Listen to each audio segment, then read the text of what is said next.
வணக்கங்க. இன்னைக்கு என்ன வீடியோன்னு பார்த்தீங்கன்னா 1.5 டன்ல வோல்டாஸ் ஏசி தான் வாட்டர் வாஷ் பண்ண வந்திருக்காங்க.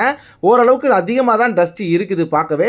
இந்த ஏசி ஒரு 10 வருஷத்து ஏசி அப்படின்றதுனால கொஞ்சம் மெதுவாக தான் நான் அது கழட்டினேங்க. ஏதாவது பேர் பார்ட்ஸ் எதுவும் கிடைஞ்சிட போகுது அப்படின்றது கொஞ்சம் கவனமாக மெதுவாக தான் பார்த்து கழட்டினேன். ஃபுல்லாக கழட்டினதுக்கப்புறம் எந்த அளவுக்கு டஸ்ட் இருக்குது அப்படின்றது நல்லா கிளியராகவே பார்க்க தெரியுதுங்க. ஏசியை க்ளீன் பண்ணும் போது வேஸ்ட் வாட்டர் வெளியே லீக் ஆகாத அளவுக்கு கவரை நல்லா ப்ராப்பராக போட்டுட்டேங்க. இதில் முக்கியமான விஷயம் என்னன்னு பார்த்தீங்கன்னா, இந்த காயிலை க்ளீன் பண்ணுறதுக்கு நான் யூஸ் பண்ற கன்னு தாங்க. இதோட பிரைஸ் ரொம்பவே கம்மி. இந்த கன்னை நான் வாங்கி ஒரு 1 இயர் கிட்ட இருக்குங்க. குறைஞ்சது ஒரு 7 ல இருந்து 8 ஏசி கிட்ட வாட்டர் வாஷ் பண்ணிருப்பேன். அடிக்கடி என்னோட பைக்கை வேற நான் இதை வச்சு தாங்க வாட்டர் வாஷே பண்ணுவேன். உங்களுக்கு இந்த கன்னு வேணும்னா லிங்க் இருக்கு, அப்படி இல்லைனா கமெண்ட்ல லிங்க் இருக்கு, அதை கிளிக் பண்ணி டைரக்டாவே நீங்க பர்ச்சேஸ் பண்ணிக்கலாங்க. இந்த பிரைஸுக்கு இந்த கன்னு ஓகேவா தாங்க இருக்குது. உங்களுக்கே தெரியும் க்ளீன் பண்றதுக்கு முன்னாடி எந்த அளவுக்கு இருக்கு, இப்போ எப்படி இருக்கு அப்படின்ட்டு.